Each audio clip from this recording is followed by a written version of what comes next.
اعوذ باللہ من الشیطان الرجیم بسم اللہ الرحمن الرحیم الحمدللہ رب العالمین۔ آج الحمدللہ پہلا پارہ پڑھا گیا اور دوسرے پارے کا چوتھا حصہ ابتدائی تراویح کی نماز میں پڑھا گیا۔ تو اس میں سب سے پہلے سورہ فاتحہ ہے، اور سورہ فاتحہ اس کا نام فاتحہ اس لیے ہے کہ فاتح یہ افتتاح سے ہے، اور افتتاح کا معنی ہوتا ہے شروع کرنا، اور اس کو بھی فاتحہ اس لیے کہتے ہیں کہ یہ بھی قرآن مجید کی ابتدا میں ہے۔ اور اسی طرح سورہ مبارکہ کا ایک نام ہے ام القرآن اور اساس القرآن، یعنی قرآن مجید کی بنیاد۔ اس کی وجہ یہ ہے کہ قرآن مجید میں جتنے بھی بڑے بڑے مرکزی مضامین بیان ہوئے ہیں وہ سارے کے سارے سورہ فاتحہ میں بھی بیان ہوئے ہیں، یعنی گویا سورہ فاتحہ جو ہے نا یہ خود قرآن مجید کا خلاصہ ہے۔ حضرات مفسرین لکھتے ہیں کہ اللہ تبارک و تعالیٰ نے قرآن مجید میں جو بڑے بڑے مضامین ہیں وہ 6 مضامین بیان کیے ہیں: توحید، رسالت، احکام، قیامت، ماننے والوں کے احوال اور حالات اور نہ ماننے والوں کے احوال و حالات، اور وہ سارے سورہ مبارکہ میں موجود ہیں۔ وہ اس طرح کہ الحمدللہ رب العالمین الرحمن الرحیم، اس میں ہے اللہ تبارک و تعالیٰ کی توحید۔ مالک یوم الدین، اس میں قیامت کا بیان ہے۔ ایاک نعبد و ایاک نستعین، اس میں احکامات ہیں کہ احکامات جو اللہ تبارک و تعالیٰ کی طرف سے عبادت وغیرہ کا حکم ہے یہ ان کا خلاصہ ہے۔ اہدنا الصراط المستقیم صراط الذین انعمت علیہم، اس میں جو ہے اہدنا الصراط المستقیم، اس میں رسالت کا بیان ہے کہ ہدایت کا راستہ وہی ہے جو نبی پاک صلی اللہ علیہ وسلم لے کر آئے۔ اور صراط الذین انعمت علیہم، اس میں ماننے والوں کے احوال ہیں۔ غیر المغضوب علیہم ولا الضالین، اس میں نہ ماننے والوں کے احوال بیان کیے ہیں۔ اور اسی طرح اس سورہ مبارکہ کا ایک نام ہے سورۃ الشفا۔ یہ سورۃ الشفا اس لیے ہے کہ اگر کوئی آدمی اس کو کسی بھی بیماری میں دم کرتا ہے تو اللہ تبارک و تعالیٰ اس کی وجہ سے شفا عطا فرماتے ہیں۔ حضرت ابو سعید خدری رضی اللہ تعالیٰ عنہ نے دم کیا تھا، اور اللہ تبارک و تعالیٰ نے ان کے دم سے اس شخص کو شفا دے دی تھی جس کو سانپ نے ڈس لیا تھا۔ اور اسی طرح اس سورہ مبارکہ کا ایک نام ہے السبع المثانی۔ سبع کا معنی ہوتا ہے 7، مثانی کا معنی ہوتا ہے دہرائی جانے والی، اور اس سورہ مبارکہ کا نام سبع المثانی اس لیے ہے کہ اس سورہ مبارکہ کو ہر نماز میں بار بار ہر رکعت میں دہرایا جاتا ہے۔ لا صلاۃ الا بفاتحۃ الکتاب، کہ یہ ایسی صورت ہے کہ جس کے بغیر نماز ہی نہیں ہے۔ اگر امام ہے یا منفرد ہے وہ ہر رکعت میں اس کے لیے پڑھنا لازمی اور ضروری ہے۔ صرف اگر مقتدی ہے تو اس کے لیے جب امام قرات کر رہا ہو تو فاتحہ یا کوئی بھی قرات کرنا یہ ٹھیک نہیں۔ اس کی وجہ یہ ہے کہ اللہ تعالیٰ قرآن مجید میں دوسرے مقام پر ارشاد فرماتے ہیں وَإِذَا قُرِئَ الْقُرْآنُ فَاسْتَمِعُوا لَهُ وَأَنصِتُوا لَعَلَّكُمْ تُرْحَمُونَ، کہ جب قرآن پڑھا جائے تو خاموش رہو اور اسی طرح توجہ کے ساتھ سنو، توجہ کے ساتھ سنو اور خاموش رہو تاکہ تم پر اللہ تبارک و تعالیٰ کی رحمتیں نازل ہوں۔ اور اس کے علاوہ باقی یہ سورہ مبارکہ ایسی ہے کہ اگر کسی بھی رکعت میں اس کو چھوڑا جائے گا تو نماز نہیں ہوگی، ہر رکعت میں اس کو دہرانا ضروری ہے، اس لیے اس کا نام سبع المثانی ہے۔ اور سبع المثانی کہنے کی ایک وجہ اور بھی ہے کہ اس کا نزول بھی 2 مرتبہ ہوا ہے، ایک ابتدا میں شروع میں، اور دوبارہ جب نماز کی فرضیت اللہ تبارک و تعالیٰ کی طرف سے ہوئی ہے۔ اور اس سورہ مبارکہ کا ایک نام ہے تعلیم المسئلہ۔ تعلیم المسئلہ کا معنی ہوتا ہے سوال سکھانا۔ تو اللہ تبارک و تعالیٰ نے اس سورہ مبارکہ میں خود مانگنا سکھایا ہے۔ وہ اس طرح کہ جب بھی کسی سے کوئی مانگا جاتا ہے تو پہلے اس کی تعریف کی جاتی ہے، پھر اس کے ساتھ اپنا تعلق بیان کیا جاتا ہے، اور پھر جو ہے وہ مانگا جاتا ہے۔ اب الحمدللہ رب العالمین الرحمن الرحیم مالک یوم الدین، اس میں اللہ کی تعریف ہے۔ ایاک نعبد و ایاک نستعین میں اللہ کے ساتھ تعلق ہے کہ یا اللہ تیرے بندے ہیں، تیری عبادت کرتے ہیں اور مدد بھی تجھی سے مانگتے ہیں، ہماری مدد فرما۔ اور پھر اس کے بعد آگے دعا مانگے گی اہدنا الصراط المستقیم، یا اللہ ہمیں صراط مستقیم عطا کر۔ اور اللہ تبارک و تعالیٰ نے اس کے جواب میں پورا قرآن عطا کر دیا کہ صراط مستقیم یہ قرآن ہے۔ اور پھر یہاں پر ایک شخص جو ہے نا وہ پوری زندگی 50 70 سال 90 سال بھی اس کی عمر ہے تو پھر بھی کہتے رہتا ہے اہدنا الصراط المستقیم، یا اللہ صراط مستقیم عطا کر۔ تو کیا اس کے بعد صراط مستقیم نہیں ہے؟ تو اصل بات یہ ہے کہ مفسرین لکھتے ہیں کہ یہاں اہدنا الصراط المستقیم سے مراد یہ ہے کہ یا اللہ جو صراط مستقیم آپ نے دیا ہے اس پہ ثابت قدمی عطا کر، موت تک کسی پہ قائم فرما، اس صراط مستقیم سے یا اللہ ہمیں محروم نہ فرما۔ اور یہ جو سورہ مبارکہ ہے جناب نبی کریم صلی اللہ تعالیٰ علیہ وآلہ وسلم کا ارشاد ہے، در منصور میں حضرت ابو امامہ رضی اللہ تعالیٰ عنہ سے منقول ہے، وہ فرماتے ہیں کہ آپ علیہ السلام نے فرمایا 4 چیزیں اللہ تعالیٰ نے مجھے خاص خزانے سے عطا کی ہیں، جو عرش کے نیچے اللہ کا خاص خزانہ ہے۔ ان میں سے ایک سورہ فاتحہ ہے، آیت الکرسی ہے، اور سورہ بقرہ کی آخری آیات ہیں، اور اسی طرح سورہ کوثر ہے۔ اور یہ سورہ مبارکہ گویا کہ قرآن مجید کا خلاصہ اور بنیاد ہے۔ اب اس کے بعد آگے ہے سورہ بقرہ۔ سورہ بقرہ کا نام بقرہ اس لیے رکھا کہ بقرہ کہتے ہیں عربی میں گائے بیل کو، تو اس سورہ مبارکہ میں آگے جو ہے نا وہ گائے کا تذکرہ ہے، اس لیے اللہ تبارک و تعالی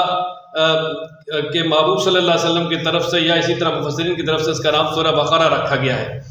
اور یہ جو سورہ بقرہ ہے اس کا مختصر خلاصہ یہ ہے کہ اس میں جو ہے نا وہ 6 مضمون بیان ہوئے ہیں، جو یعنی گویا کہ بڑے مضمون ہیں۔ توحید ہے، اللہ کی رسالت، اللہ کے محبوب کی رسالت ہے،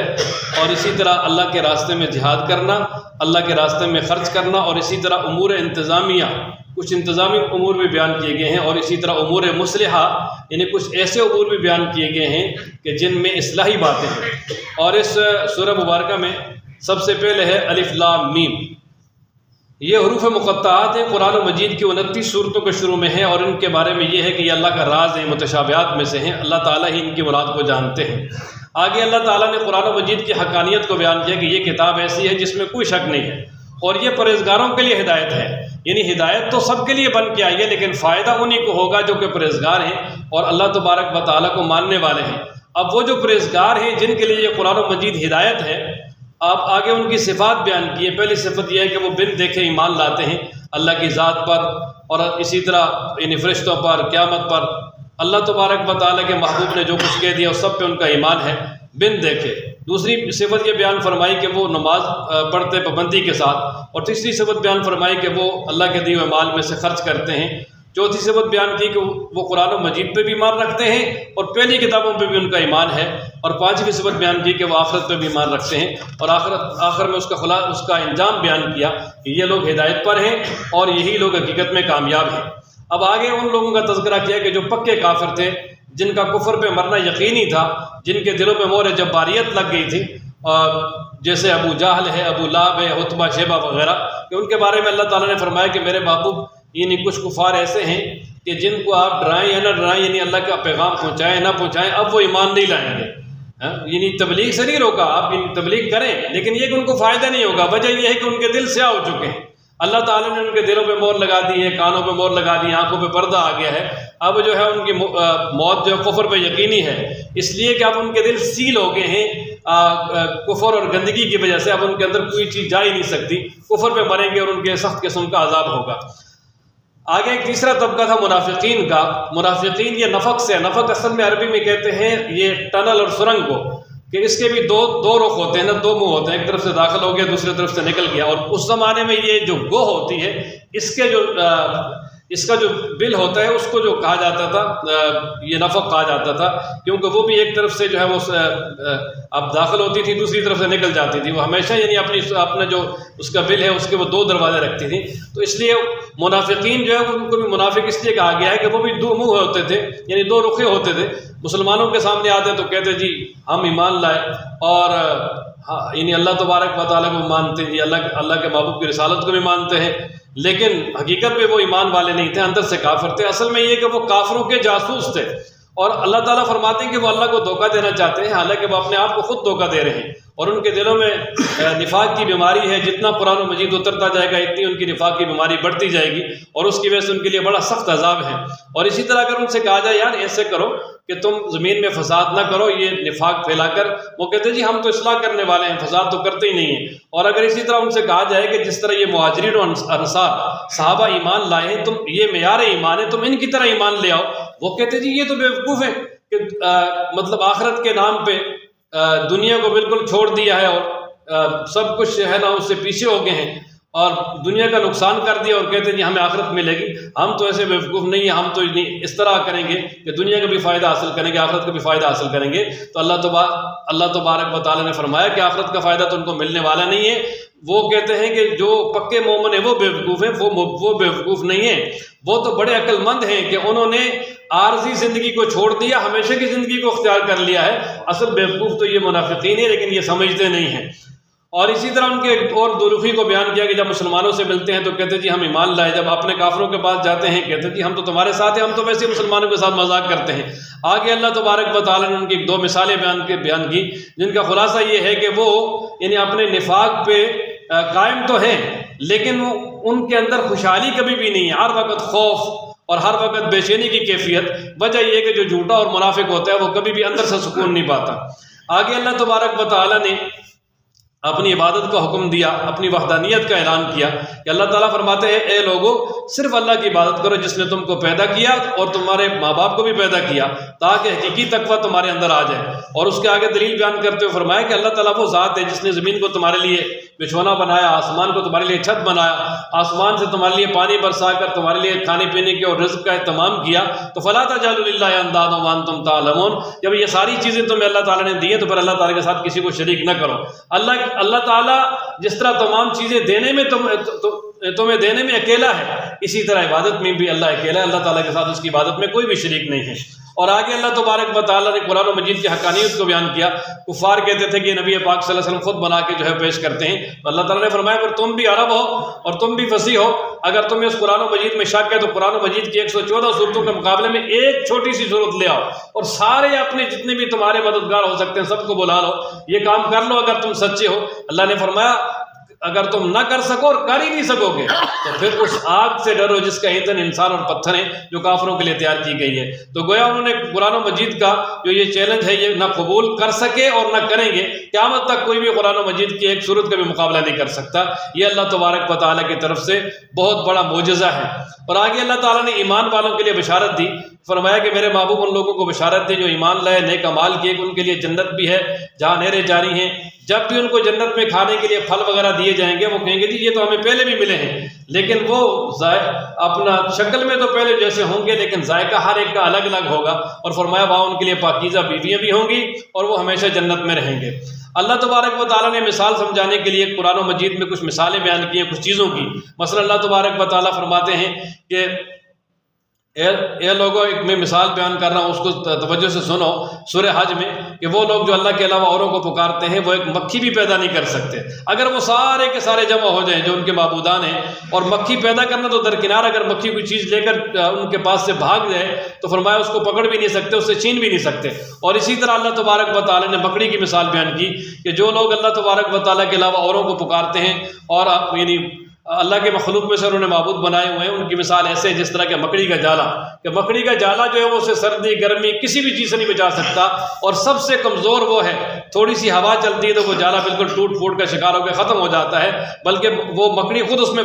پھنس کے مر بھی جاتی ہے، بسا اوقات ایسا بھی ہوتا ہے۔ اسی طرح جو ہے نا وہ غیر اللہ کے سہارے پہ جینے والے ایسے ہی ہیں کہ جس طرح مکڑی کا جالا اس سے کوئی فائدہ نہیں دے سکتا، وہ بھی انہیں فائدہ نہیں دے سکتے۔ تو اس پر جو ہے نا وہ کچھ مشرکین نے اعتراض کیا کہ اللہ تعالیٰ یہ مکھی مچھر کی مثالیں قرآن میں کیوں بیان کرتے ہیں؟ تو اللہ تعالیٰ نے فرمایا کہ ان اللہ لا یستحیی ان یضرب مثلا ما بعوضۃ فما فوقها، اللہ تعالیٰ مکھی مچھر کی مثالیں بیان کرنے سے شرماتا نہیں ہے۔ اللہ تعالیٰ تو ان کو یہ مثالیں بیان کرتے ہیں بات کو سمجھانے کے لیے، اور جو ایمان والے ہیں وہ اس پہ یقین کریں گے، لیکن کافر کہیں گے کہ یار اللہ تعالیٰ کا اس سے کیا ارادہ ہے۔ تو اللہ تبارک و تعالیٰ جو ہے نا وہ ایسی مثالیں بیان کر کے بہت سو کو گمراہ بھی کرتے ہیں، بہت سو کو ہدایت بھی دیتے ہیں، لیکن جو فاسق ہیں وہی گمراہ ہوتے ہیں۔ آگے ان کی نشانی بیان کر دی جو اللہ کے وعدے کو توڑتے ہیں اور اسی طرح جو رشتہ داروں کے ساتھ تعلقات کو بھی توڑتے ہیں، زمین میں فساد کرتے ہیں، فرمایا کہ وہ بڑے ہی یعنی بڑے خسارے میں ہیں۔ آگے اللہ فرماتے ہیں یار تم اللہ کو کس طرح اللہ کا انکار کر سکتے ہو، حالانکہ اللہ نے تم کو پیدا کیا، تم مردہ تھے، اللہ نے تم کو زندہ کیا، پھر تمہیں مارے گا، پھر تمہیں زندہ کر کے اپنے سامنے کھڑا کرے گا۔ اور اسی طرح اللہ تبارک و تعالیٰ تو وہ ذات ہے جس نے زمین میں جو کچھ ہے وہ سب کچھ تمہارے لیے بنایا، اور پھر اللہ تبارک و تعالیٰ نے 7 آسمان بنائے، اور اللہ تعالیٰ سب چیزوں کو جاننے والا ہے۔ گویا یہ ساری تمہاری چیزیں اور تم اللہ تبارک و تعالیٰ ہی کے پیدا کردہ ہو، تو پھر اللہ کا کیسے انکار کر سکتے ہو، یا اس کے ساتھ کیسے تم شریک کر سکتے ہو۔ آگے اللہ تبارک و تعالیٰ نے حضرت سیدنا آدم علیہ السلام کا واقعہ بیان کیا کہ آدم علیہ السلام کو اللہ تبارک و تعالیٰ نے جب بنانا چاہا تو فرشتوں سے مشورہ کیا، انہوں نے کہا کہ اللہ نے فرمایا کہ زمین میں اپنا خلیفہ بنانے والا ہوں، نائب بنانے والا ہوں۔ انہوں نے کہا جی یہ تو فساد کرے گا، کیونکہ اس سے پہلے جن تھے اور جنات جو ہے ان کے پاس زمین کی خلافت تھی، اور جنات نے آپس میں خون ریزیاں کی، جنگ و جدال کیا۔ اللہ تبارک و تعالیٰ نے ان سے خلافت کو چھین کے انسان کو پیدا کرنا چاہا، تو فرشتوں نے انہیں پہ قیاس کر کے کہا جی کہ یہ تو ٹھیک نہیں ہے، یہ تو ظاہر ہے کہ اس کے اندر بھی خواہشات ہوں گی اور یہ آپس میں لڑیں جھگڑیں گے، فساد کریں گے۔ ہم آپ کی تعریف کے لیے بھی، آپ کی جو ہے نا وہ پاکی بیان کرنے کے لیے بھی کافی ہیں، اے اللہ یعنی ہم اس بات کا استحقاق رکھتے ہیں، اور اسی طرح ہم جو ہے نا یہ آپ کی عبادت کے لیے کافی ہیں، آپ کو کوئی نیا خلیفہ بنانے کی ضرورت نہیں ہے۔ یعنی یہ کہ انہوں نے گزارش کی، اللہ تعالیٰ نے فرمایا بھائی جو اس کے اندر فائدہ یا مقاصد ہے وہ تمہارے اندر نہیں ہے، کیونکہ تمہارے اندر تو نہ بھوک ہے، نہ پیاس ہے، نہ خواہش ہے، کچھ بھی نہیں ہے، نہ تھکاوٹ ہے۔ ان کے اندر میں یہ ساری چیزیں رکھوں گا اور اس کے باوجود بھی وہ مجھے یاد کریں گے، اور وہ جو ہے جب وہ اس کے باوجود اللہ تبارک و تعالیٰ کو یاد کرنے والے ہوں گے تو ان کا درجہ فرشتوں سے بھی اعلیٰ ہو جائے گا۔ اور پھر اللہ تبارک و تعالیٰ نے آدم علیہ السلام کو مجسمہ بنایا، پھر اس میں روح پھونکی اور فرشتوں سے کہا کہ بھئی انہیں سجدہ کریں، اور فرشتوں نے جو ہے سجدہ کیا، لیکن شیطان جو ہے اس نے سجدہ نہ کیا۔ وہ کہنے لگا جی میں بہتر ہوں کیونکہ مجھے آپ نے آگ سے پیدا کیا ہے اور ان کو تو مٹی سے پیدا کیا ہے، آگ بہتر ہے لہذا میں بہتر ہو کر اس کو سجدہ کروں، یہ ہو ہی نہیں سکتا۔ اللہ تبارک و تعالیٰ نے پھر اس کو وہاں سے دھنکار دیا اور کہا کہ تم جنت سے نکل جاؤ، تم نے سجدے کا انکار کیا ہے۔ اب اس نے یہ نہیں دیکھا نا کہ سجدے کا حکم کس کو ہے، یعنی یہ دیکھا کہ سجدہ کس کو کرنا ہے۔ اب اللہ تبارک و تعالیٰ کا حکم تھا، فوراً مان جاتا تو اسی میں اس کی کامیابی تھی، لیکن مانا نہیں ہے تو اللہ تبارک و تعالیٰ نے قیامت تک کے لیے اس کو مردود بنا دیا۔ اور پھر حضرت سیدنا آدم علیہ السلام اور ان کے ساتھ ان کی بیوی حضرت حوا کو پیدا کیا، دونوں جنت میں رہ رہے تھے۔ اللہ تعالیٰ نے فرمایا کہ کھلے عام یہ جنت کے پھل وغیرہ کھاؤ، لیکن فلاں درخت کے قریب نہیں ہونا۔ اب وہ درخت کون سا تھا قرآن و حدیث میں اس کی کوئی تصریح نہیں ہے، بعض کہتے ہیں گندم کا تھا، بعض کہتے ہیں انگور کا تھا، واللہ عالم، اللہ تبارک و تعالیٰ جانتے ہیں۔ لیکن آدم علیہ السلام اور اسی طرح حضرت اما حوا ان سے لغزش ہوئی اور انہوں نے وہ پھل کھا لیا۔ جو ہی پھل کھایا تو جنت کے پہلے جنت کا لباس تھا اور پورے جسم پہ لباس چڑھا ہوا تھا، اور چونکہ لباس اتارنے کی تو خواہش ہی نہیں تھی جنت میں، نہ پیشاب نہ پخانہ کچھ بھی نہیں تھا، لیکن جو ہی وہ پھل کھایا تو سب سے پہلے وہ لباس اتر گیا۔ اب وہ جنت کے جو ہے وہ پتے اپنے اوپر لپیٹنے لگے۔ خیر بہرحال اللہ تبارک و تعالیٰ نے فرمایا کہ میں نے تمہیں کہا تھا کہ یہ کام تم نے نہیں کرنا، تم نے کیوں کیا؟ اور آدم علیہ السلام کو اللہ تبارک و تعالیٰ نے اما حوا سمیت جو ہے نا وہ آسمانوں سے زمین پہ اتار دیا۔ مشہور ہے کہ آدم علیہ السلام یہ سری لنکا کا پہاڑ ہے سرندیپ، یہاں اترے، اور اما حوا جدہ میں، اور چلتے چلتے جو ہے نا یہ روتے روتے تلاش کرتے کرتے یہ میدان عرفات میں آ کر ان کی ملاقات ہوئی، اور وہاں پر جو ہے نا اللہ تبارک و تعالیٰ نے آدم علیہ السلام کی زبان پہ یہ کلمات جاری کیے، ربنا ظلمنا انفسنا وان لم تغفر لنا وترحمنا لنکونن من الخاسرین۔ تو اللہ تبارک و تعالیٰ نے ان کلمات کے ذریعے ان کی جو لغزش سے اس کو معاف کیا، اور پھر اللہ تعالیٰ نے ان کو حکم دیا کہ تم زمین پہ رہو۔ اور یہ جو مکہ مکرمہ ہے، یہ صفا مروہ، یہاں آدم علیہ السلام کی تفسیروں میں لکھا ہے وہ بھٹیاں تھیں لوہے کی جن میں لوہا وغیرہ گرم کرتے تھے، اور اسی طرح کھیتی باڑی اور سارے کام جو ہے نا ابتدا میں آدم علیہ السلام نے یہاں سے ہی شروع کیے۔ آگے اللہ تبارک و تعالیٰ نے فرمایا کہ تم سارے زمین پہ چلے جاؤ، لیکن یہ کہ اگر تمہارے پاس میری طرف سے ہدایت آئے گی، جو بھی میری ہدایت کی پیروی کرے گا، تابعداری کرے گا، اس پہ کوئی غم نہیں ہوگا، کچھ بھی نہیں ہوگا۔ لیکن جو لوگ انکار کریں گے، جھٹلائیں گے ہماری آیتوں کو، فرمایا وہ جہنم والے ہیں اور ہمیشہ رہیں گے۔ آگے اللہ تبارک و تعالیٰ نے خاص طبقے کا تذکرہ کیا، بنی اسرائیل کا۔ بنی اسرائیل کا تذکرہ اس لیے کیا کہ نبی پاک صلی اللہ علیہ وسلم جب مدینہ منورہ آئے تو وہاں پر جو ہے نا وہ اوس اور خزرج، یہ دو قبیلے عرب کے تھے، اور اس کے علاوہ باقی 3 قبیلے، قبیلہ بنو نذیر، قبیلہ بنو قریظہ اور قبیلہ بنو قینوقا، یہ یہودیوں کے 3 قبیلے آباد تھے۔ تو اللہ تبارک و تعالیٰ نے وہاں پر جو یعنی وہ جو یہودی تھے اپنے آباء و اجداد پہ ان کو بڑا فخر تھا اور بہت زیادہ فخر کرتے تھے، شیخیاں مارتے تھے، تو اللہ تبارک و تعالیٰ نے جو ان کے آباء و اجداد پر نعمتیں کی ان کا بھی تذکرہ کیا، اور ساتھ جو انہوں نے خواصیں کی پھر آگے سے اللہ تبارک و تعالیٰ نے ان کا بھی تذکرہ کیا تاکہ وہ عبرت حاصل کریں۔ سب سے پہلے اللہ تعالیٰ فرماتے ہیں بنی اسرائیل یاد کرو میری ان نعمتوں کو جو میں نے تم پر کی، اور میرے ساتھ جو تم نے وعدہ کیا تھا تم پورا کرو۔ وعدہ یہ تھا کہ آخر زمان پیغمبر پہ ایمان لائیں گے اور تیرے سارے احکامات مانیں گے۔ اللہ نے فرمایا کہ میرا جو وعدہ تھا تمہارے ساتھ وہ بھی پورا کروں گا، کہ تمہیں خلافت بھی دوں گا، جنت بھی دوں گا۔ اور اسی طرح اللہ تبارک و تعالیٰ نے آگے حکم دیا کہ جو میں نے قرآن و مجید اتارا ہے اس پر ایمان لاؤ، یہ قرآن و مجید تمہاری کتابوں کی تصدیق کرنے والا ہے، اور اس کے پہلے انکار کرنے والے نہ بن جاؤ۔ اور اسی طرح وہ جو تورات کی آیات تھی ان کو تبدیل کر کے غلط مسئلے بتا کے پیسے حاصل کرتے تھے، فرمایا ایسا نہ کرو، اور حق اور باطل کو خلط ملط بھی نہ کرو، اور اسی طرح جو حق ہے اس کو چھپاؤ بھی نہ، کیونکہ وہ حق چھپا لیتے تھے۔ نبی پاک صلی اللہ علیہ وسلم کی جو بشارات تھی تورات وغیرہ میں ان کو وہ نہیں بتاتے تھے۔ اچھا، ان میں ایک بات یہ بھی تھی کہ اگر ان کے رشتہ داروں میں سے کوئی ایمان لے آتا تو وہ کہتے یار بڑا ٹھیک مذہب ہے، آپ اس پہ قائم رہے، لیکن خود نہیں آتے تھے۔ تو اللہ تبارک و تعالیٰ نے فرمایا لوگوں کو تو تم نیکی کا حکم کرتے ہو، اپنے آپ کو بلا بیٹھے ہو، اپنے لیے بھی کچھ کرو۔ اور آگے فرمایا کہ نماز اور صبر کے ساتھ اللہ تبارک و تعالیٰ سے مدد حاصل کرو۔ نماز اگرچہ بھاری ہے لیکن جو اللہ سے ڈرنے والے ہیں ان پہ کوئی بھاری نہیں ہے، وہ بڑے شوق سے نماز پڑھنے کے لیے آئیں گے۔ وہ جو آخرت میں اللہ تبارک و تعالیٰ کے ساتھ ملاقات کا یقین رکھتے ہیں اور انہیں یہ یقین ہے کہ اللہ کا سامنا کرنا ہے، ان کے لیے نماز بالکل بھی بھاری نہیں ہے، بڑی خوشی سے نماز پڑھنے کے لیے آتے ہیں۔ مزید آگے تفصیل بیان کی۔ اللہ تعالیٰ نے پھر فرمایا کہ بنی اسرائیل میری ان نعمتوں کو یاد کرو جو تم پر کی، یعنی تمہارے آباء و اجداد پر، اور بے شک میں نے تم کو اس وقت یعنی جب تمہارا مذہب صحیح تھا تمام جان والوں پر جو ہے نا وہ ترجیح دی، اور فرمایا کہ اس دن سے ڈرو جس دن کوئی جان کسی جان کے کام نہیں آئے گی، نہ سفارش قبول کی جائے گی اور نہ ان سے کوئی معاوضہ لیا جائے گا اور نہ ان کی مدد کی جائے گی۔ گویا کسی بھی جگہ میں بھی انسان پھنس جاتا ہے نا جی، تو اس کے چند طریقے ہوتے ہیں۔ ایک تو یہ ہے کہ کوئی دوسرا اس کی جگہ کفیل بن جائے، اور دوسرا یہ ہے کہ وہ کوئی سفارش کر دے، تیسرا یہ ہے کہ جرمانہ ادا کر کے جو ہے نا وہ چھٹکارا حاصل کر لے، اور چوتھا یہ کہ کوئی مددگار ہو اور وہ طاقت کے ذریعے چھڑا لے۔ فرمایا قیامت میں یہ چاروں طریقے بالکل ناکام ہیں، وہاں چھوٹنے کا ایک ہی طریقہ ہے اللہ تبارک و تعالیٰ کی اطاعت اور عبادت اور ایمان۔ آگے بنی اسرائیل کو جو مختلف انعامات کیے تھے ان میں سے ایک انعام یہ بیان کیا کہ پہلے یہ تھا کہ فرعون اس نے ان بنی اسرائیل کو مغلوب بنایا ہوا تھا، ان کے بچوں کو ذبح کرتا تھا، عورتوں کو زندہ رکھ کے ان سے خدمت دیتا تھا، یہاں تک کہ بہت سارے بچے یعنی 12,000 تو شاہ عبدالعزیز رحمۃ اللہ علیہ نے لکھے ہیں، اور ایک علامہ بونی ہے وہ لکھتے ہیں 70,000 بچے بنی اسرائیل کے فرعون نے جو ہے قتل کروائے۔ لیکن یہ کہ زندہ بچے جو ہے نا وہ تقریباً 12,000 اور باقی جو اس نے DMC وغیرہ کروائی عورتوں کی وہ جو ہے نا وہ تقریباً 70,000 بن جاتے تھے، اور عورتوں کو زندہ رکھتا تھا بگار کروانے کے لیے۔ تو اس میں بڑی آزمائش تھی، اللہ تبارک و تعالیٰ نے اس سے نجات دی۔ فرمایا کہ اس جو اللہ کی طرف سے اتنے بڑا انعام ہو اس کو یاد کرو اور اس انعام کے شکرانے میں نبی آخر زمان پر ایمان لے آؤ۔ اور پھر اسی طرح اللہ تبارک و تعالیٰ نے جب وہ فرعون نے ان کا پیچھا کیا اور سمندر کو اللہ تعالیٰ نے درمیان سے پھاڑ کر 12 رستے بنا دیے اور فرعون کو غرق کر دیا، فرمایا کہ وہ بھی اتنا بڑا انعام ہوا، اس کو بھی یاد کر کے تم ہمارے پیغمبر پہ ایمان لے آؤ۔ اور تیسرا انعام بیان کیا کہ موسیٰ علیہ السلام سے جب وہ انہوں نے دریا پار کر لیا اور صحرائے سینا میں پہنچ گئے، وہ کہنے لگے جی ہمارے لیے کوئی کتاب لائیں، دستور ہونا چاہیے تاکہ جو ہم اس پر عمل کریں اور اپنی زندگی گزاریں۔ موسیٰ علیہ السلام گئے، اللہ تعالیٰ نے فرمایا 40 دن یہاں آپ کو رکنا پڑے گا اور اس کے بعد کتاب ملے گی۔ لیکن جب وہ وہاں کتاب لینے کے لیے گئے، پیچھے سے بنی اسرائیل نے بچھڑے کی عبادت شروع کر دی۔ ان میں ایک سامری آدمی تھا قبیلہ بنو سامرہ کا، اس ظالم نے جو ہے نا وہ لوگوں سے زیورات وغیرہ جمع کیے اور ان کا ایک بچھڑا بنایا،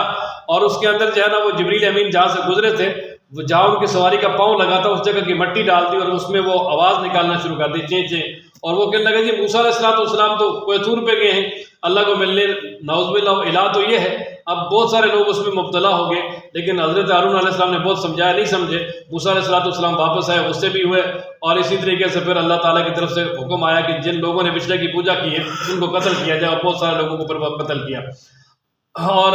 اللہ تبارک و تعالیٰ نے اس طریقے سے جو ہے ان کی توبہ قبول کی۔ یہ امت محمدیہ پر اللہ تعالیٰ کا خاص احسان اور خاص انعام ہے کہ امت محمدیہ کے لیے یہ ہے کہ اگر کسی سے کوئی گناہ ہو بھی جائے تو اللہ تعالیٰ نے پردہ رکھا ہے، اگر وہ چھپ چھپا کے اللہ تعالیٰ سے اپنی عاجزی اور انکساری کے ذریعے اور شرمندگی کے ذریعے اللہ تبارک و تعالیٰ سے سچی توبہ کر لے تو اللہ تبارک و تعالیٰ اس کے گناہ کو معاف کر دیں گے، ایسا معاف کر دیں گے کہ اس کے اثرات بھی نہیں رہیں گے، عفو رمو بالکل مٹا دیں گے۔ اور آگے اللہ تبارک و تعالیٰ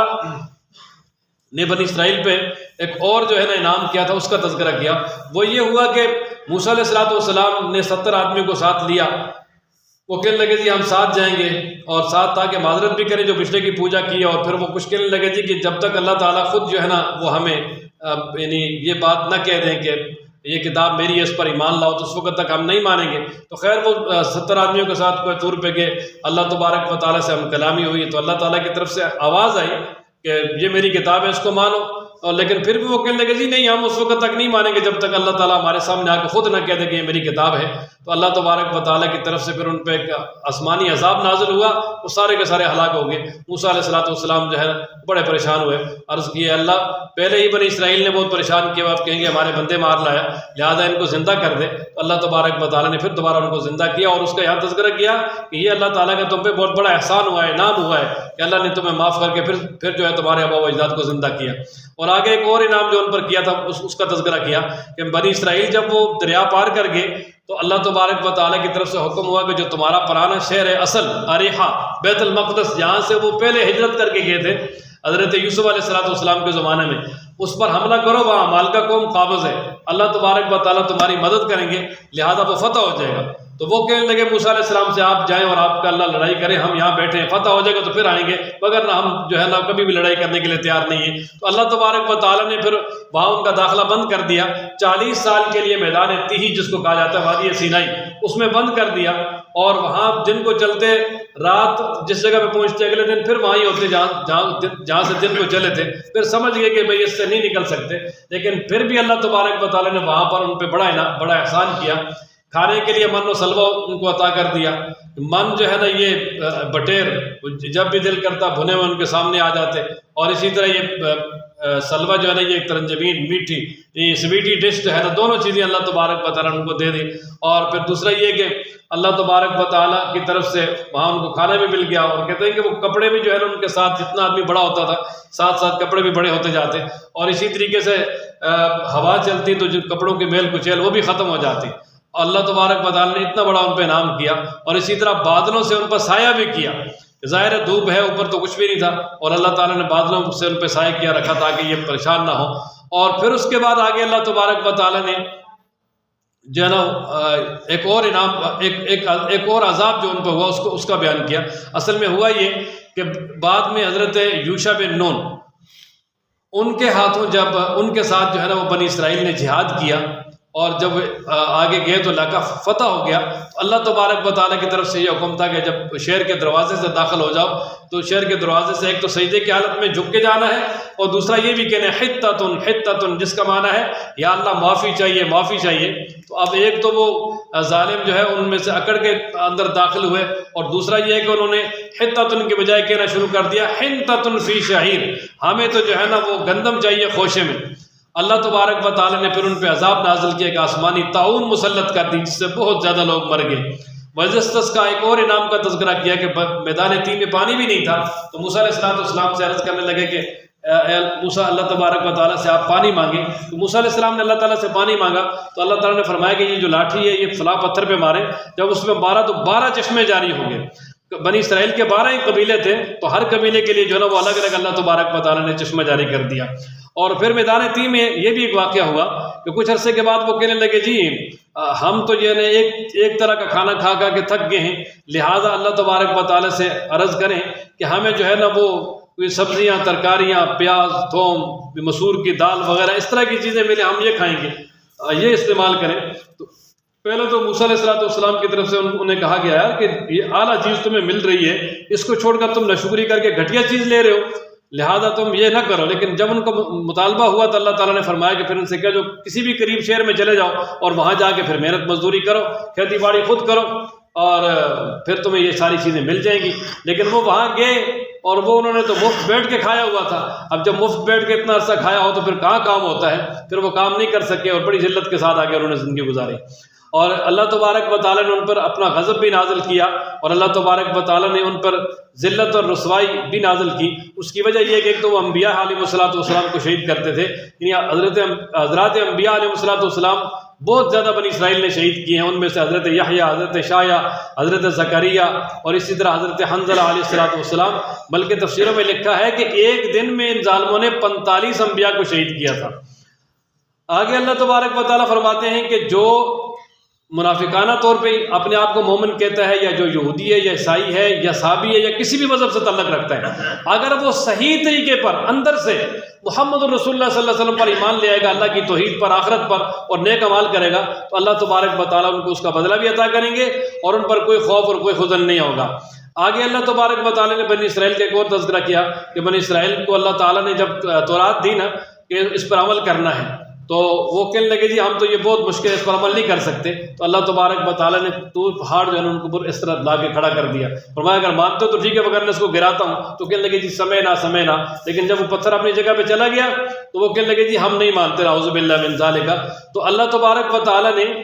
پھر بھی جو ہے نا وہ انہیں معاف کیا، وگرنہ اتنی بڑی نافرمانی پہ وہ بالکل ختم کرنے کے لائق تھے۔ اب یہ بات بھی سمجھ آ گئی نا کہ بہت سارے لوگ کہتے ہیں جی دین پہ سختی نہیں ہے، اصل بات یہ ہے کہ دین میں داخل کرنے کے لیے سختی نہیں ہے، لا اکراہ فی الدین، دین میں داخل کرنے کے لیے کوئی زبردستی سختی نہیں ہے، لیکن جب کوئی انسان اپنی صحیح مرضی سے جو ہے نا وہ دین میں داخل ہو جاتا ہے تو پھر اس کو اسلام کی ساری جو احکامات ہیں اس مذہب کے اس کے پابندی کرنے کے لیے حکومت وقت مجبور بھی کر سکتی ہے، سزا بھی دے سکتی ہے۔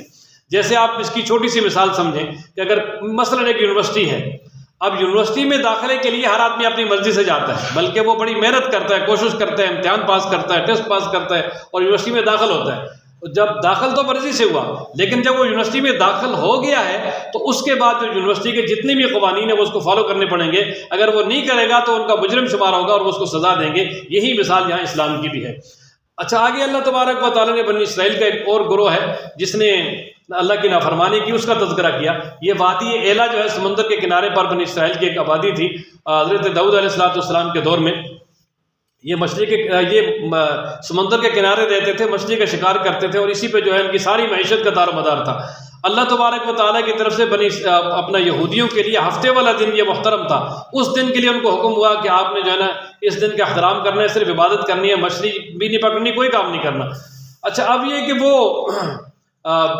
کچھ عرصہ تو جو ہے وہ انہوں نے صبر کیا، لیکن اللہ تبارک و تعالیٰ کی طرف سے بھی ایسی آزمائش آئی کہ باقی 6 دن وہ جو ہے تلاش کر کے تھک جاتے، مچھلی ملتی نہیں، لیکن جو ہفتے والا دن آتا تو وہ صاحبان کی طرح پانی کے اوپر تیرتی اور ان کے دیکھ دیکھ کے منہ میں پانی آتا۔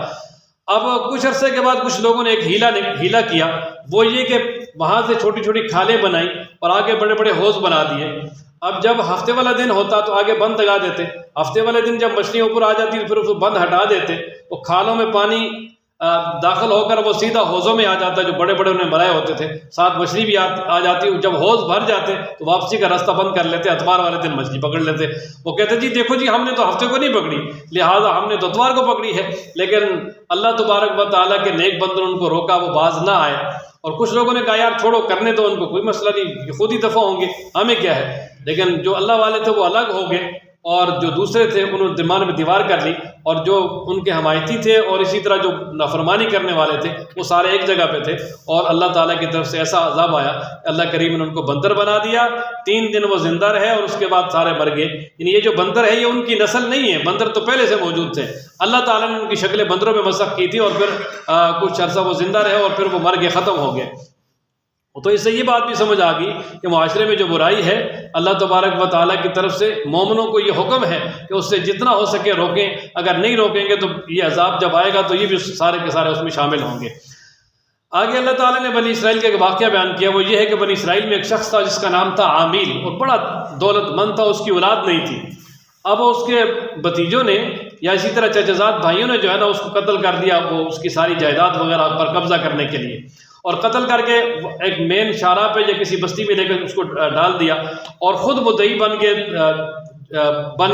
عدالت میں کہ بھئی ہمارا جو ہے وہ چچزاد بھائی تھا، ہمارا کزن تھا، ہمارا چچا تھا، بڑا اچھا آدمی تھا، یہ ہے وہ ہے، وہ قتل ہو گیا، لہذا ہمیں انصاف دیا جائے۔ اب بہت زیادہ کوشش کی، محنت کی، کوئی قاتلوں کا پتہ نہیں چلا۔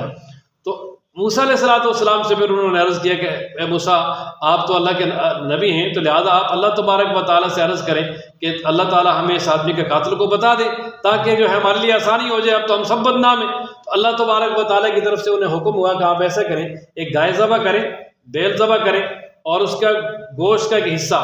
وہ میت کی جو ڈیڈ باڈی ہے اس کو لگائیں، وہ خود بخود بول پڑے گا کہ میرا قاتل کون ہے۔ اچھا، اب آگے سے انہوں نے حجتیں نکالنا شروع کر دی۔ وہ کہنے لگے جی آپ نے پہلے تو کہنے لگے جی موسیٰ علیہ السلام سے آپ مذاق کرتے ہیں، یہ کیسے ہو سکتا ہے؟ انہوں نے کہا یار میں کوئی جاہل نہیں ہوں،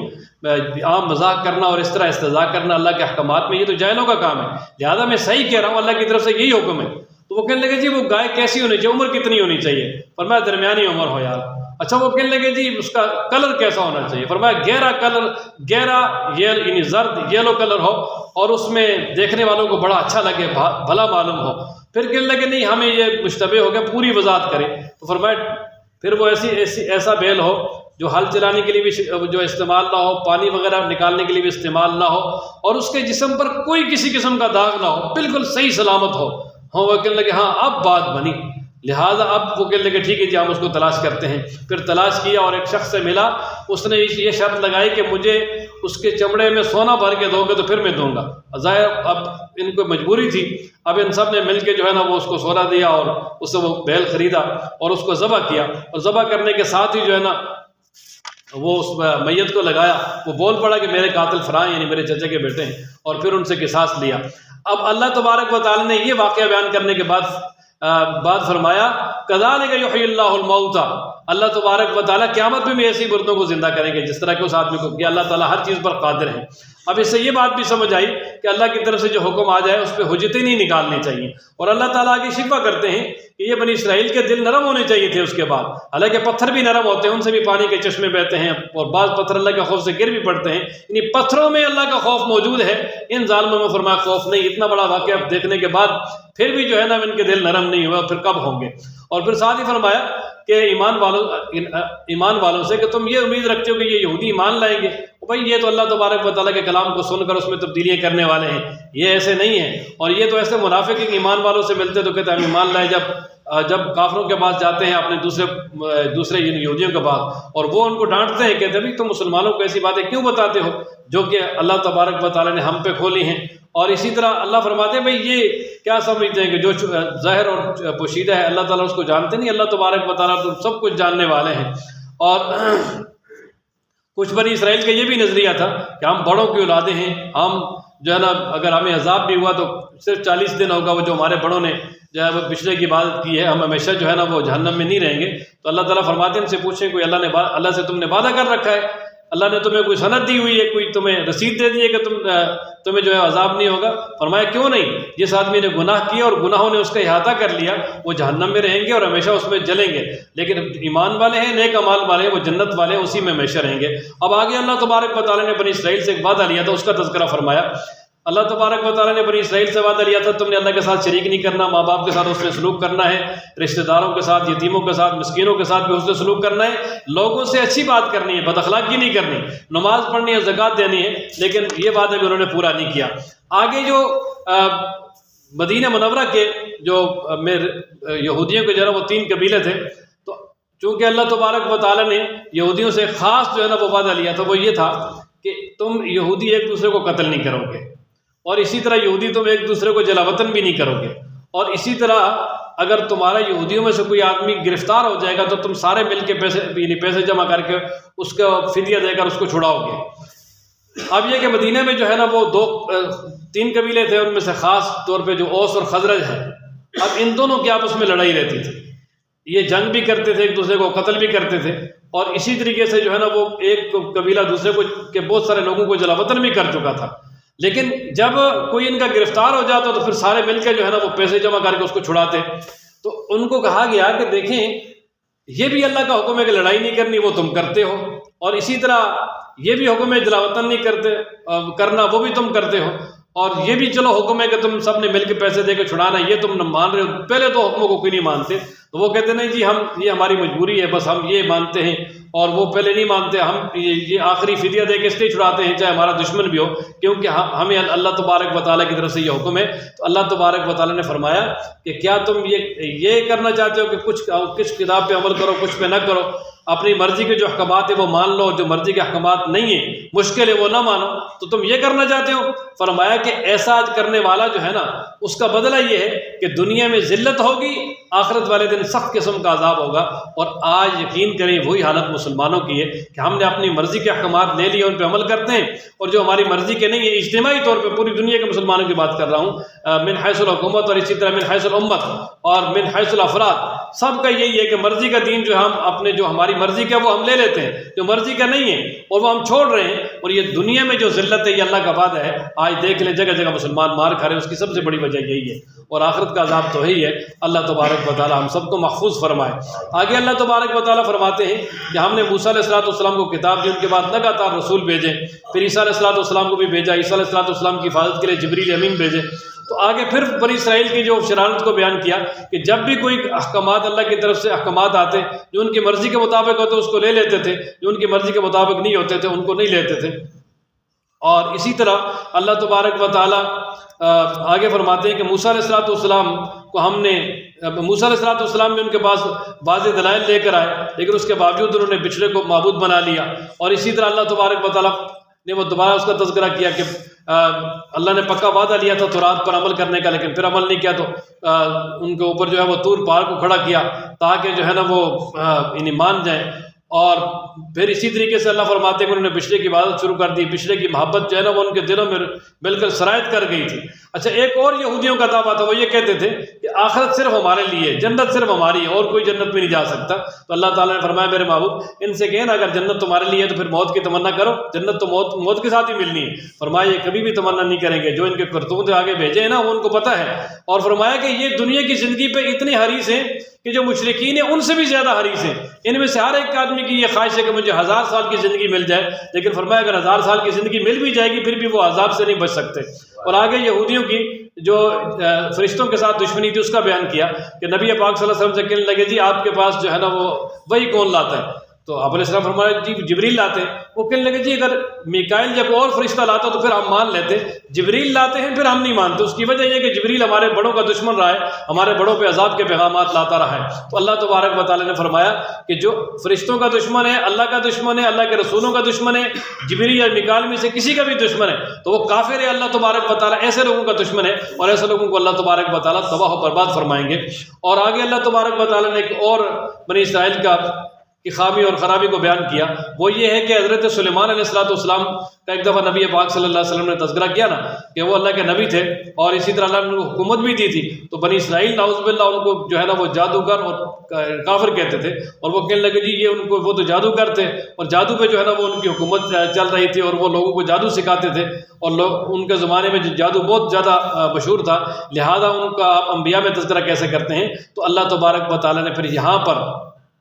اس سے پوری ان کے جو ایک شبہ تھا اس کا جواب دیا۔ انہوں نے کہا جی کہ حضرت سلیمان علیہ السلام نے نہ جادو کیا نہ کفر کیا، وہ جادو تو شیطانوں نے پھیلایا۔ اصل میں ہوا یہ کہ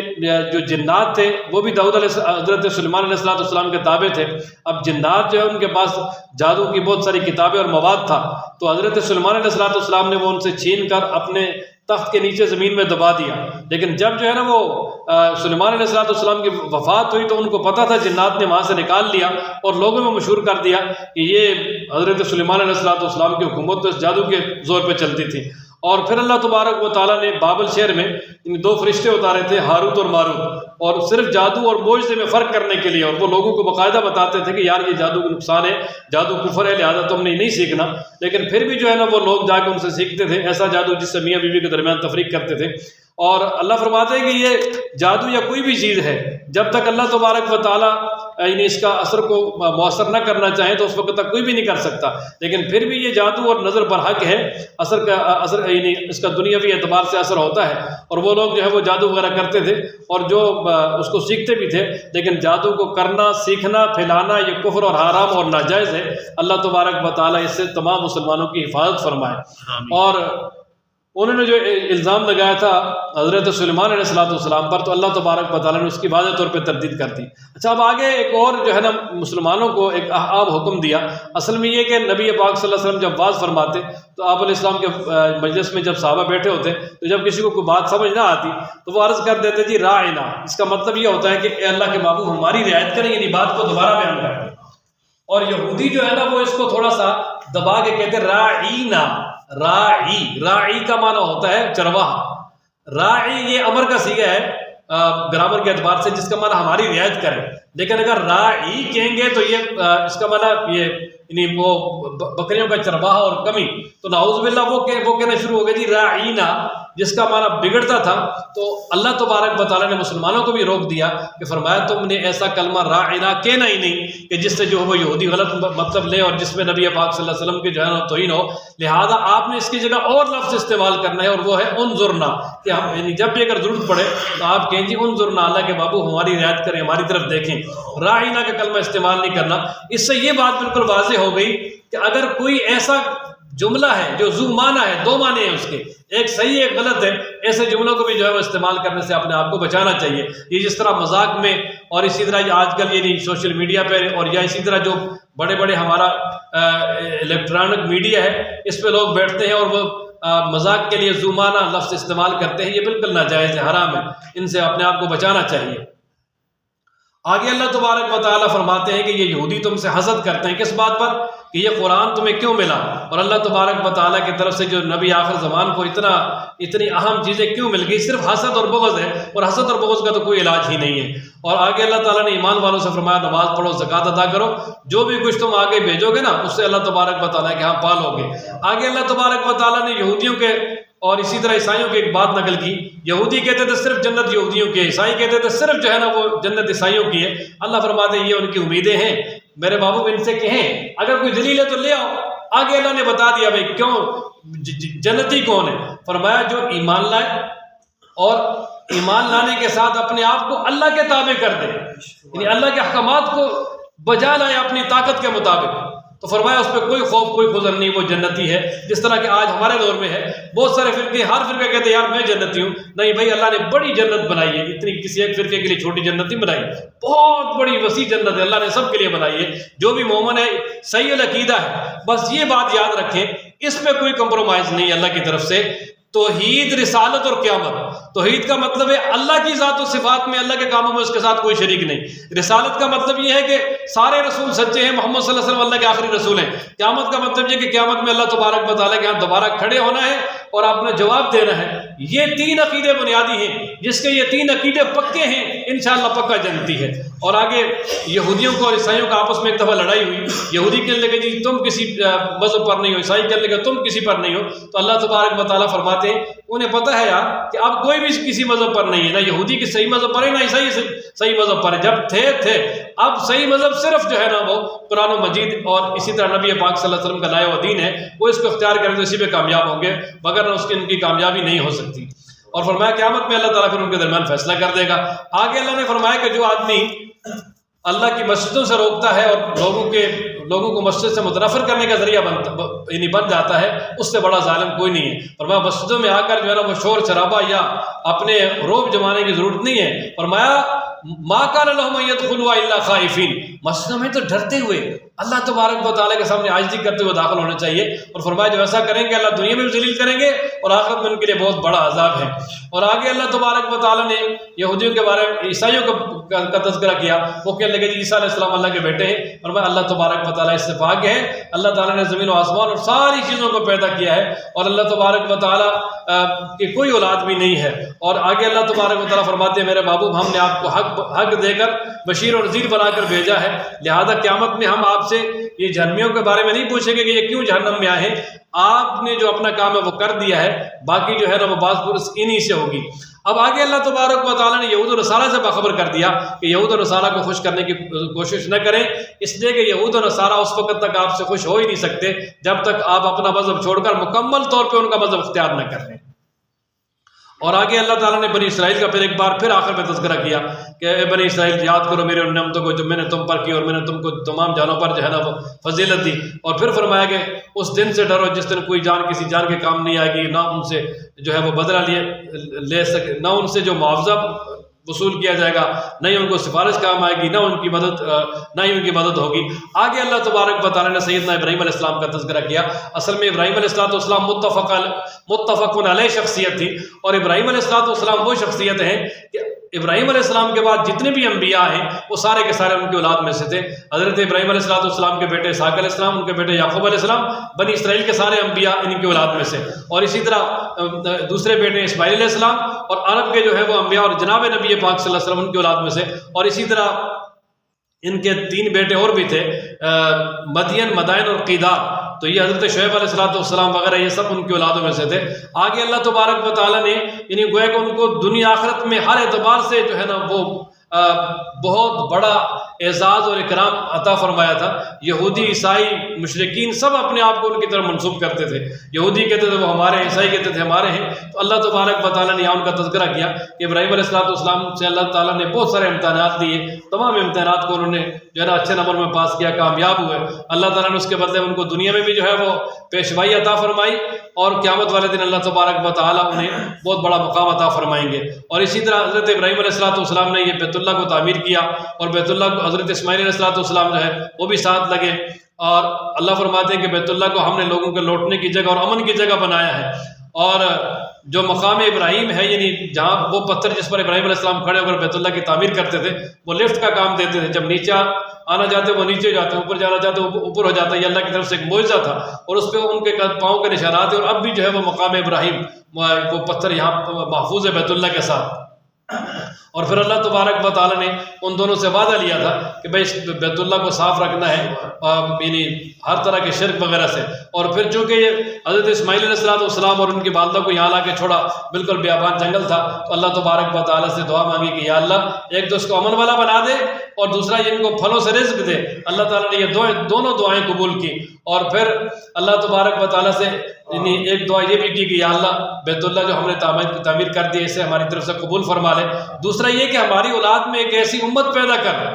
جو کہ اس بیت اللہ کو آباد کرنے کا ذریعہ ہو، اور امت مسلمت اللہ، اور وہ اللہ تعالیٰ نے یہ امت مسلمہ کے بارے میں قبول کی دعا۔ اور پھر آگے اللہ تعالیٰ سے بیت اللہ کی آبادی کے لیے انہوں نے نبی مانگا، اور اللہ تعالیٰ نے وہ نبی پاک صلی اللہ علیہ وسلم کی شکل میں عطا کیا کہ نبی پاک صلی اللہ علیہ وسلم خود فرماتے ہیں کہ میں ابراہیم علیہ السلام کی دعاؤں کا نتیجہ ہوں۔ اور جس نبی کے 4 کام ہوں، پہلا کام وہ قرآن پڑھ کے سنائے، دوسرا قرآن سکھائے، تیسرا سنت سکھائے، اور چوتھا تزکیہ کرے، دلوں کو صاف کرے۔ رسول اللہ صلی اللہ علیہ وسلم کے یہ سارے کام تھے۔ آگے اللہ تعالیٰ فرماتے ہیں ملت ابراہیمی سے راز کرنے والا بیوقوف ہو سکتا ہے، باقی جو ہے وہ کوئی بھی ملت ابراہیمی سے انکار نہیں کر سکتا۔ اور اسی طرح اللہ تبارک و تعالیٰ فرماتے ہیں کہ حضرت یعقوب علیہ السلام نے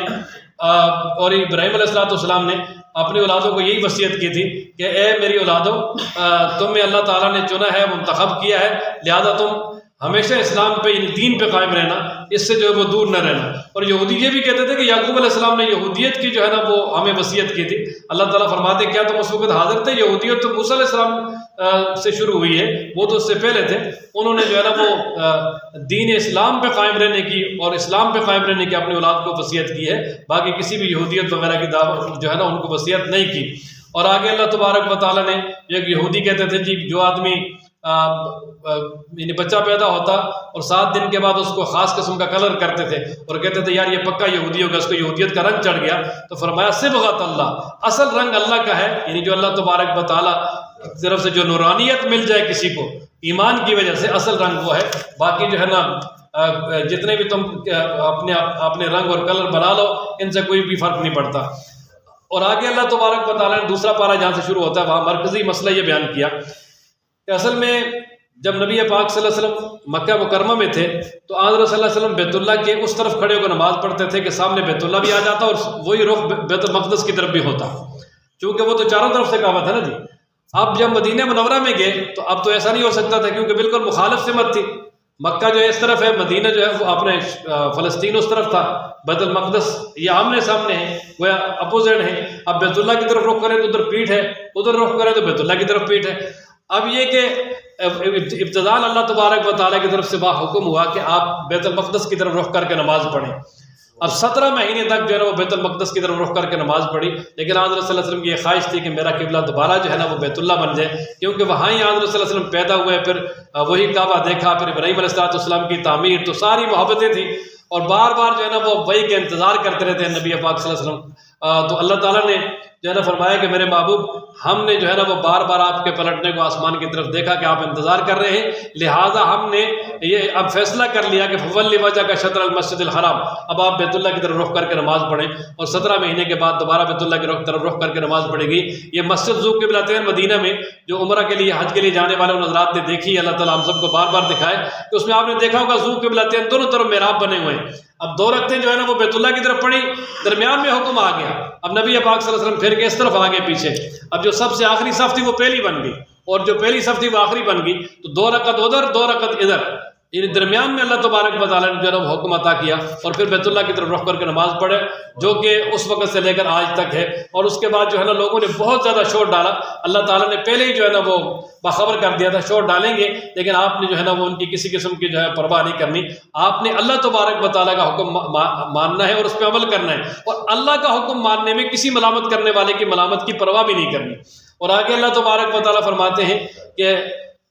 جس طرح ہم نے یہ بیت اللہ جو ہے یہ بھی سب سے اعلیٰ بنایا، تو اسی طرح فرمایا کہ تمہیں ہم نے رسول بھی سب سے اعلیٰ دیا جو کہ تم پر ہماری آیتیں تلاوت کرتا ہے، اور اسی طرح تمہیں پاک بھی کرتا ہے، تمہیں کتاب بھی سکھاتا ہے، حکمت بھی سکھاتا ہے، اور وہ کچھ سکھاتا ہے جو تمہیں پہلے پتہ ہی نہیں تھا۔ اور آگے اللہ فرماتے ہیں تم مجھے یاد کرو، میں تمہیں یاد رکھوں گا، یعنی تمہاری ہر مراد پوری کروں گا، میرا شکر کرو اور میرے ناشکری نہ کرو۔ اور فرمایا کہ اے ایمان والو نماز پڑھو، صبر کرو، اس کے ذریعے اللہ تعالیٰ کی مدد آئے گی، اور اللہ تعالیٰ صبر کرنے والوں کے ساتھ ہیں۔ اور جو اللہ تعالیٰ کے راستے میں شہید ہو جائے، فرمایا ان کو مردہ نہ کہو، وہ زندہ ہے لیکن تمہیں ان کی زندگی کا شعور نہیں ہے۔ نبی پاک صلی اللہ علیہ وسلم نے ان کی زندگی کو بیان فرمایا کہ اللہ تعالیٰ ان کی روحوں کو سبز پرندوں کے پوٹوں میں داخل کر دیتے ہیں، اور جنت میں ان کو چلنے پھرنے کی جو ہے نا وہ اجازت دے دیتے ہیں۔ وہ جنت میں چرتے ہیں، چلتے ہیں، پھرتے ہیں، اور عرش کے نیچے قندیلیں ہیں، رات کو وہاں آ کر آرام کرتے ہیں۔ اور آگے اللہ تبارک و تعالیٰ نے فرمایا کہ اے ایمان والو تم میں خوف، بھوک، اسی طرح یعنی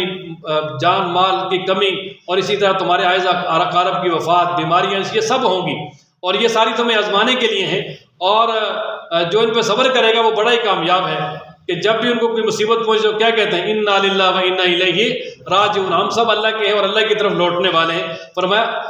اللہ تبارک و تعالیٰ کی طرف سے ایسے لوگوں پر رحمتیں بھی ہیں اور ایسے لوگ کامیاب بھی ہیں۔ آگے یہ فرمایا کہ اصل میں صفا مروہ جو ہے نا، اس پر جو ہے نا وہ زمانہ جاہلیت میں ایک جوڑا تھا، اس نے جو ہے نا وہ بیت اللہ کے اندر زنا کیا، اور کوئی جگہ نہ ملی، ظالموں نے بیت اللہ کے اندر زنا کیا، اللہ تعالیٰ نے ان دونوں کو ان شکلوں کو بسک کر دیا، پتھر بنا دیا۔ تو مشرکین نے جو ہے نا پہلے عبرت کے لیے، اصل میں پہلے عبرت کے لیے ان دونوں کو اصاف اور نائلہ، اصاف بندے کا نام تھا، نائلہ عورت کا نام تھا، پہلے عبرت کے لیے ایک کا بت صفا پہ رکھا، دوسرے کا مروہ پہ، تاکہ لوگ اس سے عبرت حاصل کریں، لیکن بعد میں انہیں کی پوجا شروع کر دی۔ اچھا جب اسلام آیا نا تو لوگوں کے ذہن میں آیا کہ بھائی پہلے تو یہاں مشرکین ان بتوں کی پوجا کرتے تھے، تو کیا ہمارے لیے جو سائی ہے صفا مروہ کی یہ جائز ہے کہ نہیں؟ تو اللہ تبارک و تعالیٰ نے فرمایا یہ صفا مروہ اللہ کی نشانی ہے، لہذا تم ان کی سائی کر سکتے ہو۔ اور کوئی بھی، اور ساتھ یہاں یہ بھی فرمایا کہ کوئی بھی اگر تم نفلی کام کرو گے، اللہ تعالیٰ بڑے قدردان ہیں، اللہ تعالیٰ بڑھا چڑھا کے اس کا اجر اور ثواب عطا فرمائیں گے۔ اور آگے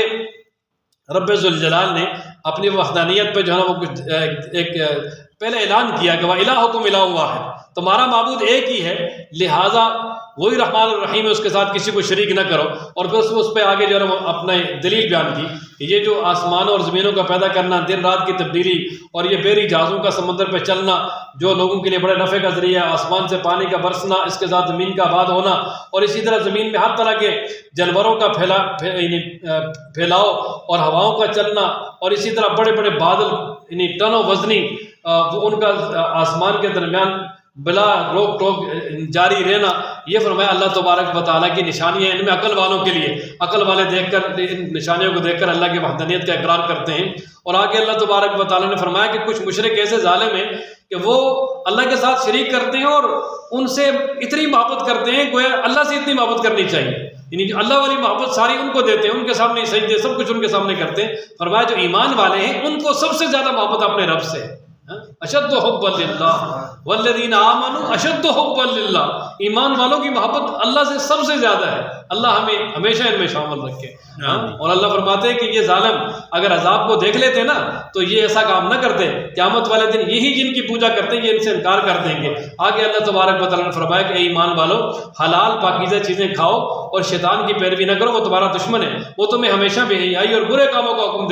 دیتا ہے، اور یہ ایسی باتوں کا حکم دیتا ہے جو تمہارے لیے ناجائز ہے، جائز ہی نہیں ہے، یعنی مطلب یہ کہ جو اللہ کی حلال کی ہوئی چیزیں کھاؤ اور حرام کی چیزیں انہیں مت کھاؤ۔ اور اسی طرح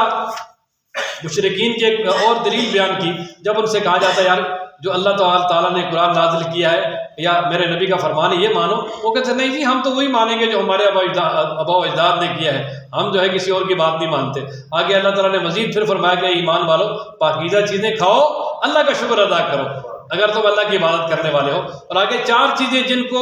مشرک حلال سمجھتے تھے، ویسے تو حرام اور بہت ساری چیزیں، لیکن ان 4 چیزوں کا خاص طور پہ تذکرہ اس لیے کیا انہیں مشرکین نعوذ باللہ حلال سمجھتے تھے۔ اللہ نے فرمایا کہ یہ حرام ہے۔ سب سے پہلے مردار، مشرکین مردار کھاتے تھے، کہتے تھے جی یہ اللہ کا مارا ہوا ہے، اور مسلمان بڑے عجیب ہیں، اپنا جو مار کے ذبح کرتے ہیں اس کو تو کھا لیتے ہیں، اللہ کا مارا ہوا نہیں کھاتے۔ اصل بھائی بات یہ ہے کہ اللہ تعالیٰ کی طرف سے حکم ہے کہ جس پر اللہ کا نام نہ لیا جائے اسے مت کھاؤ، تو اللہ تبارک و تعالیٰ کے حکم سے جو انسان خود ذبح کرتا ہے اس پر اللہ کا نام لیتا ہے، حلال ہے۔ اگر وہ خود ذبح کرتا ہے اللہ کا نام نہیں لیتا، خون نکال بھی دیا پھر بھی وہ حرام ہے۔ اور دوسرا فرمایا خون تم پہ حرام ہے، اور تیسرا سور کا گوشت اور چوتھا جو ہے نا وہ غیر اللہ کی نیاز، فرمایا یہ تمہارے لیے حرام ہے، بالکل نہیں کھا سکتے۔ ہاں آگے ایک مسئلہ بیان کر دیا کہ اگر کوئی آدمی بھوک میں اتنا نڈھال ہے کہ اسے خطرہ ہے کہ میری جان جا رہی ہے اور ان حرام چیزوں کے علاوہ اور کچھ بھی نہیں، تو وہ جان بچانے کے لیے اس میں سے کھا سکتا ہے۔ اور آگے اللہ تعالیٰ فرماتے ہیں کہ جو لوگ اللہ تبارک و تعالیٰ کے دین کو چھپاتے ہیں اور دین کو چھپا کر غلط مسئلے بتا کر پیسے حاصل کرتے ہیں، فرمایا وہ اپنے پیٹوں میں آگ بھر رہے ہیں، قیامت میں اللہ ان سے بات بھی نہیں کرے گا، ان کو پاک بھی نہیں کرے گا، اور ان کے لیے بڑا سخت قسم کا عذاب ہوگا۔ اور فرمایا یہ وہی لوگ ہیں جنہوں نے گمراہی کو ہدایت کے بدلے خریدا اور انہوں نے عذاب کو مغفرت کے بدلے خریدا۔ اور فرمایا کیا یہ آگ پہ صبر کرنے والے ہیں؟ اللہ تعالیٰ حیرانگی کے ساتھ پوچھ رہے ہیں یہ کتنے، یعنی آگ پہ کس طرح یہ صبر کرنے والے ہیں؟ اور فرمایا کہ یہ عذاب ان کو اس لیے ہے کہ جو اللہ تبارک و تعالیٰ نے ان پہ حق اتارا تھا نا حق اتارا تھا تو یہ اس کا انکار کرنے والے ہیں۔ اور فرمایا کہ جو لوگ اللہ کی کتاب میں اختلاف کر کے اس سے راہ نکالنے والے ہیں اور اپنے جو ہے نا وہ غلط مقاصد کے لیے استعمال کرنے والے ہیں، فرمایا وہ دور کی گمراہی میں ہیں، ان کی ہدایت جو ہے نا اس کی امید بھی نہیں کی جا سکتی۔ اللہ تعالیٰ ہم سب کو قرآن پڑھنے، سمجھنے، اس پر عمل کرنے کی توفیق عطا فرمائے۔